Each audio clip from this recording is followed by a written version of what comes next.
Yung lahat mga kaibigan, mga kalingap, na ito na naman muli tayo sa ating YouTube channel at sasagutin na naman natin itong post ni Frederick, mga kaibigan. Yan po yung ating sasagutin for today, mga kaibigan, mga kalingap. Para sa ganon, malaman natin punto by punto, mga kaibigan, ng ating pag-uusapan sa ngayon. Punto by punto ang pag-uusapan natin for today. Kasi mahalaga to, mga kaibigan, kasi kahapon natalakay natin yan about doon nga sa mga sinasabi natin na masyado nilang pinalalala or talagang ikinakalat nila sa kanilang mga social media account na may mas higit pa. Yung ibig sabihin, bukod pa doon sa sinabi ni Bianci sa tulpo, ay meron pa. At may sagot po dyan si Frederick, mga kaibigan, mga kalingap. At yan po ang ating pag-uusapan for today. Pero bago yan, shout out muna kay Kuya Bal Santos Matubang, Kalingap Rob, and Ate Edna. At sa lahat ng ating mga viewers di sa Bicolana, Ate Bico Considerate, and Ma'am Mystica Yons. Ganon din po kay Miss Gising Gang Vlog 1991. Sana po suportahan ninyo ang kanyang YouTube channel. So, bago tayo dumako sa ating content or do sa ating tatalakayin muna natin yung ating sinabi kagabi, mga kaibigan, mga kaibigan, na hindi naman talaga natin pinagbabawalan na ipagtanggol. Wala tayong sinasabi na huwag ninyong ipagtanggol yung bata. Ang sinasabi natin dyan, ilagay ninyo sa ayos yung inyong pagtatanggol. Kasi nga, masyadong nasisira na yung reputasyon. Reputasyon yung inasabi ko, indignity. Yung dignity, mga kaibigan, kasi yan ay dalaga. Yan yung inasabi ko sa inyo. At kung kayo may prueba, ay go. At yung kung sinabi talaga sa inyo, ay di go. Kung kayo ay may patunay na sinabi ng tao. Yun yung akin ditong punto. Yun yung punto ko dyan, mga kaibigan. Masyado nyo sinisira, sa halip na proteksyon na ninyo, ay hindi ninyo sinisira. At ngayon, may babasahin tayo, mga kaibigan. Ayan po yung post ni Frederick, mga kaibigan. Frederick Rom Napoles. Ayan po ang ating tatalakayin for today. Itong usaping ito, mga kaibigan. Kasi binention talaga niya ako. Sabi niya, Operador, post ko pinuna mo. Wala ka na bang may content? Wala na raw ba akong may content? Napakarami kong pwedeng i-content. At hindi ako nagko-content dito. Alam niyo yan. Kasi may nasabi na ako. Kasi ang gusto ko ay maayos yan. At ako ay merong respeto doon sa tao na sinasabi na hayaan ko na. Hindi na ako nag-content dyan. Bago tanongin mo ako, wala na akong may content. Marami akong pwedeng i-content. At mag-live lang ako sa aking YouTube channel, merong manonood sa aking kahit isa. Nasagot ko na yan. Frederick Napoles, sabihin mo nga kung sino ang mas matindi, fanatic ni Bianci or Ido. Di mo ba pwedeng mabasa ka ng mga comment ng mga fanatic ni Ido? Sabihin ba naman na bingbang na? Sure, binasa mo. Kasi nga, pinalabas nyo.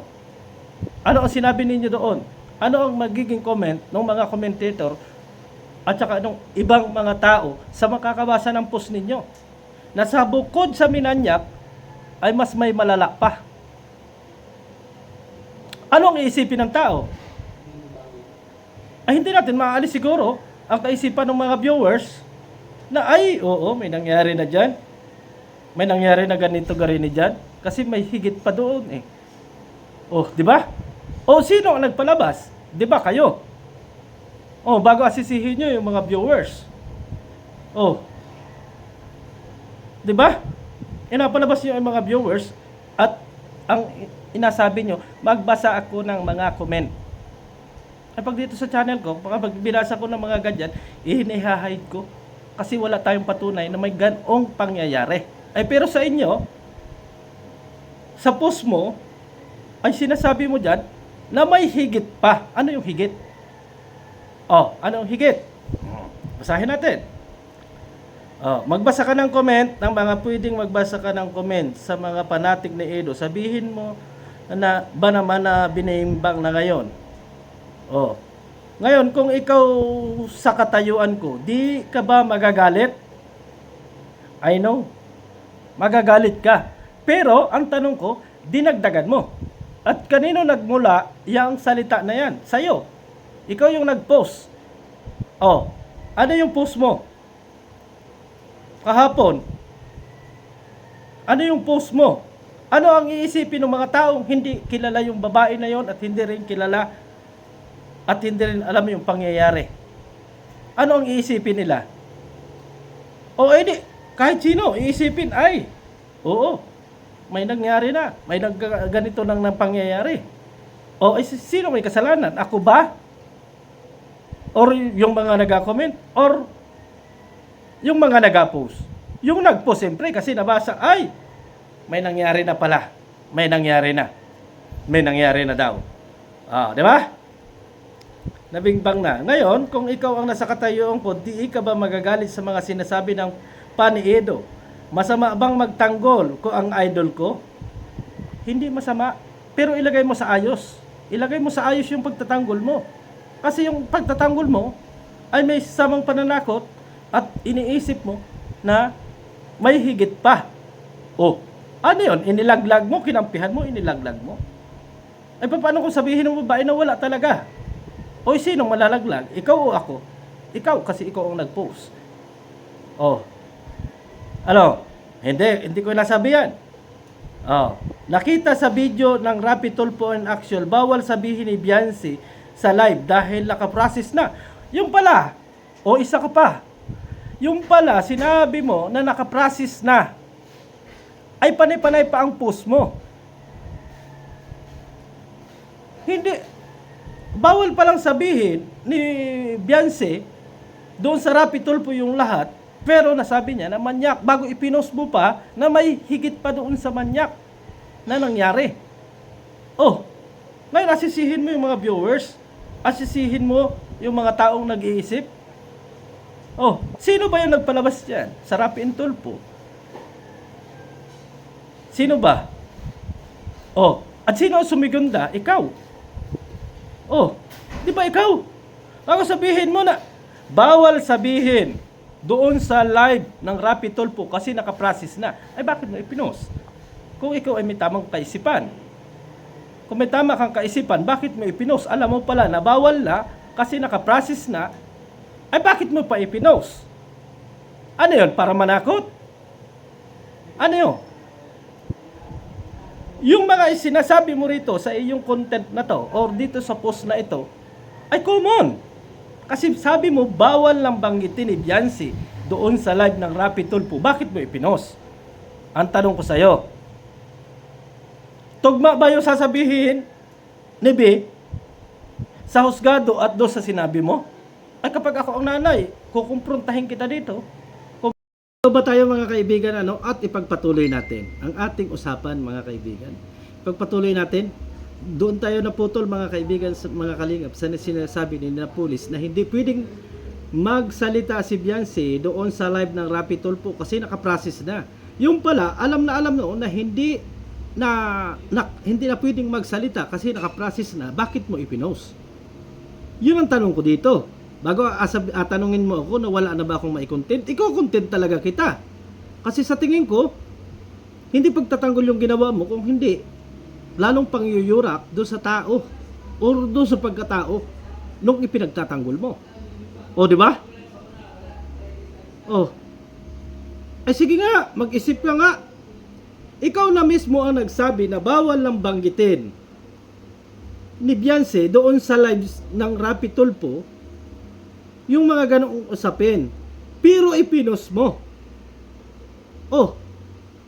Tama ka ba? Tama ka ba? Or nagtatama-tamaan ka lang? Nagtatama-tamaan ka lang dahil nakaprocess na. For what na nakaprocess? Na alam mo palang nakaprocess, bakit inaano mo pa? Ini-upload mo pa at ano ka pa dyan? Sa Rapid Tulfo in Action, bawal lang sabihin sa live dahil nakaprocess ang kaso. O, nakaprocess daw. Pero ipinost mo. How dare you? Ha? Sinasabi mo na may ebidensya ba ako? Di ko masasagot yan dahil di ako nagsampa ng kaso. O hindi ka pala ang nagsampa ng kaso. Bakit sinabi mo na may kaso na at nakaprocess na? E di isa ka din sa nagmamagaling at ipinapahamak mo at isa ka rin sa mga tao na talagang sinisira itong tao kasi ikaw na mismo ang nagsabi na bawal sabihin ni Beyonce sa live ng Rapi Tulfo in Action at bawal at kasi nakaprocess na. Ngayon, tinanong kita ng ebidensya, ang sagot mo sa akin ay hindi ikaw ang nagsampa ng kaso. Paano mo nalaman na mayroon ng kaso? Ikaw na rin, doon sa mga post mo, ikaw na rin mismo ang nagsasalita laban sa iyong sarili. Ano ba yan? Kinakalaban mo ang sarili mo o ako ang kinakalaban mo? Kasi dito sa post mo, ang kinakalaban mo yung sarili mo. Babasahin ko ng matuwid dyan mamaya, mga kaibigan. Isa-isa lang natin nasagutin. Na masagot yan dahil di ko nagsampa ng kaso. May day na nga lang ni Beyonce. May day na nga lang ni Beyonce, sinisili pa ng mga bubo na panatiko ni Edo. Mas masisira ang reputasyon ni Beyonce. Bao ni Edo, mo pakisagot? Ang tanong ko, ako pa yung pasasagutin mo. At ang feeling mo, yung reputasyon, lalaki yan. Lalaki yan. At kahit pasabihin natin magsampa ng kaso, hindi pa natin masasabing guilty yan. Kasi may judge pa yan. Ay, paano kung ma-dismiss? Paano kung yung sinasabi mo na hindi naman ikaw ang nagsampa ng kaso at hindi mo rin alam kung may ebidensya? Ay, halimbawa na-dismiss, kanino ang kapurihan ang sira? Kanino? Kay Edo o doon sa babae? Doon sa babae kasi babae yan. Marami ang nag-iisip doon sa post mo. Nag-iisip ka ba? Nag-iisip ka ba o hindi? Yun ang tanong natin dito. Nag-iisip ka ba o hindi? At ang tanong ko, sa palagay mo ba yung mga post mo na yun ay nakakatulong? Nakakatulong ba yung mga post mo? Ha? Kaninong reputasyon ang masisira? Kanino nga ba? Sa sinusuportahan mo kasi sa inyo nagsimula. Hindi naman mabubuksan yan eh. Kung hindi sinabi na manyak doon sa tulpo. Sinabi doon sa tulpo, manyak. Edi naging conclusion ng mga tao. Ups. Baka may ganito, may garini. Sinigundahan mo ngayon. Bago ngayon, sasabihin mo na hindi pwedeng sabihin sa live, ay bakit sinabi? At sabi mo, ang sabi mo pa dito, wala kang ebidensya kasi hindi naman ikaw ang nagsampa ng kaso. Paano mo nalaman? Nakaprocess na. Paano mo nalaman? Ibig sabihin, talagang ipinapahamak mo. Kasi ang sabi mo rito, dito, sa live,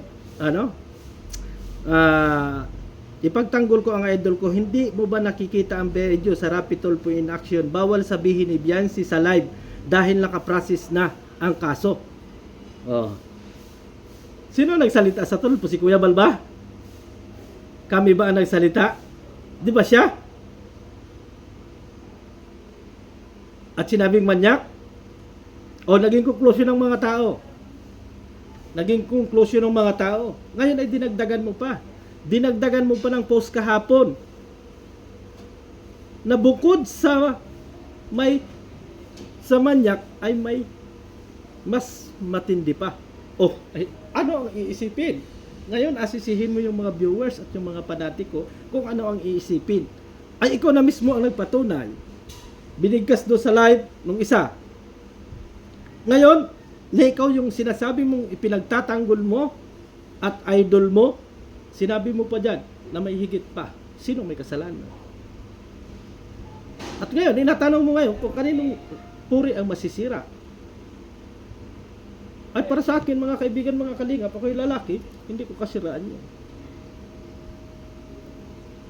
Hindi ko kasiraan yun. At normal para sa akin, kung meron naman tayong usapan, ay normal sa akin yun. Oo. Kasi lalaki ako eh. Pero walang mawawala sa akin. Ay, doon sa bata, meron. Yun dapat yung iniisip mo. Babasahin natin lahat, mga kaibigan, at kayo na lang ang mag-analyze kasi mahaba na yung ating content. Obrador. Ito. Obrador. Pusko, pinapuna mo, wala ka na bang content na iba? Sabihin mo nga, sino ang mas matindi? Panatik ni Bianci o ni Ido? Di mo ba pwedeng mabasa? Pwedeng magbasa ka ng mga comment ng mga panatik na Ido? Sabihin ba naman na bingbang na?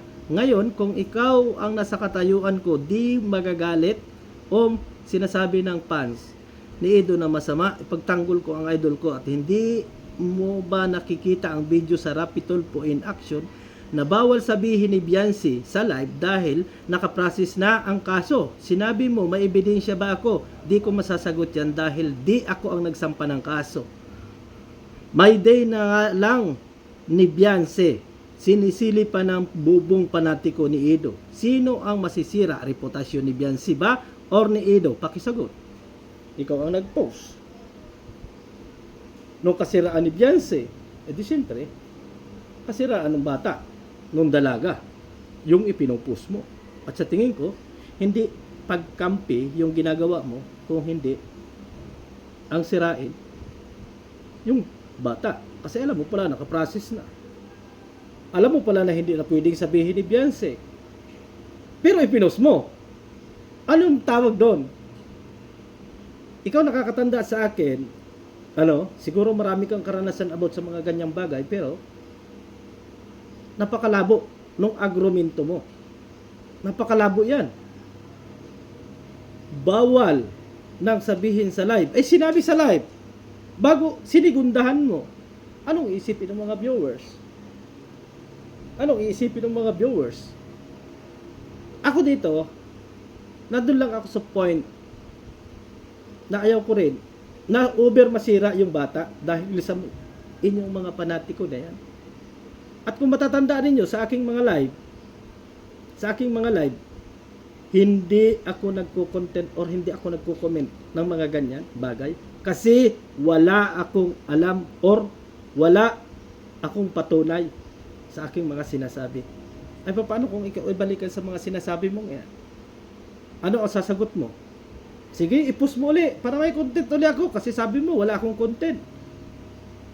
Hanggang dito na lang. Maraming salamat mga kaibigan, mga kalingap. At bye-bye sa inyong lahat.